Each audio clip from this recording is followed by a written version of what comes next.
বরাবরের মতো আবারও হাজির হয়ে গেলাম আপনাদের মাঝে ভীষণ মজার একটি তরকারি রেসিপি নিয়ে নতুন রাঁধুনিদের জন্য। প্রথমে চুলায় একটি প্যান বসিয়ে তেল দিয়েছি 3 চামচ, পেঁয়াজ কুচি আধা কাপ, কাঁচামরিচ কুচি দিয়েছি 3-4টার মতো। তারপরে এগুলো হালকা ভেজে এখানে দিয়ে দিলাম গুঁড়া মশলা, আগে থেকে ভিজিয়ে রেখেছিলাম। হলুদের গুঁড়া, মরিচের গুঁড়া, ধনিয়ার গুঁড়া, জিরার গুঁড়া হাফ চামচ করে, আর ছিল সামান্য আদা রসুনের বাটা হাফ চামচের মতো। এগুলো একটু পরিমাণ পানি দিয়ে মশলাটা কষিয়ে নিয়েছি। আর ছোটো ছোটো চিংড়ি মাছ বেছে দিয়ে দিলাম। আর মশলার মধ্যে চিংড়ি মাছের যে যোগাগুলো ছিল সেগুলো বেটে এগুলোর মধ্যে দিয়ে দিয়েছি। দিলে তরকারিটা খেতেও ভালো লাগে আর অনেকটা গাঢ় হয়। চিংড়ি মাছটা দিয়ে চিংড়ি মাছটা খুব সুন্দরভাবে একটু কষিয়ে নিচ্ছি। দেখতে পাচ্ছেন পরিমাণ মতো লবণ দিয়েছি।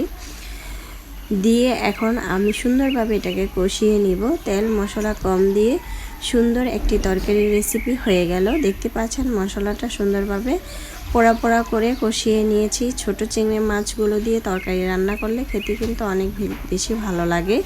তারপরে দিয়ে দিচ্ছি মিষ্টি কুমড়া। এটা গ্রামের মিষ্টি কুমড়া। মিষ্টি কুমড়াটা এতটাই মিষ্টি ছিল আর খেতেও অনেক বেশি ভালো লেগেছিল, তাই ঝটপট আপনাদের সাথেও শেয়ার করে নিলাম। আর রান্নাটা যারা নতুন রাঁধুনি তারা কিন্তু চাইলে এটা ট্রাই করতে পারেন, খেতে অনেক বেশি ভালো লেগেছিল। এখন আমি মিষ্টি কুমড়াটাকে আগে থেকে ধুয়ে পরিষ্কার করে চালনি ছেঁকে রেখেছিলাম, টুকরো টুকরো করে কেটে নিয়েছি। তারপরে এগুলো এই মশলার সাথে ভালোভাবে কষিয়ে নিতে হবে। এপাশ ওপাশ করে ঢাকনা দিয়ে ঢেকে রেখেছিলাম 3 থেকে 4 মিনিটের মতো। 4 মিনিট পর চলে আসলাম।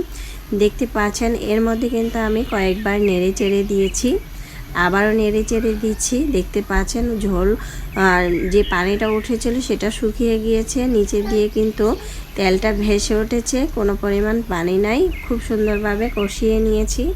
এ পর্যায়ে দিয়ে দিব পানি। আমি এখানে পানি দিয়ে দিচ্ছি 1.5 কাপের মতো। বেশি পরিমাণ পানি দেওয়ার প্রয়োজন, কারণ মিষ্টি কুমড়াতে তেল পানি বেশি প্রয়োজন নাই, এমনিতেই কিন্তু এটা সিদ্ধ হয়ে যায়। তারপরে ঢাকনা দিয়ে ঢেকে রেখেছিলাম প্রায় 3 থেকে 4 মিনিটের মতো। 4 মিনিট পর চলে আসলাম। ঢাকনাটাকে উঠিয়ে ধনেপাতা কুচি দিয়ে দিচ্ছি। আর পানিটা অনেকটা শুকিয়ে গিয়েছে, দেখতে পাচ্ছেন মশলার কালারটাও খুব সুন্দর আসছে। এ পর্যায়ে আমি আরও 2-3 মিনিট জাল করে নেব, পানিটা আরেকটু শুকিয়ে নেব। তারপরে একটি বাটিতে পরিবেশন করে নিব। এই তো দেখতে পাচ্ছেন মাশাআল্লাহ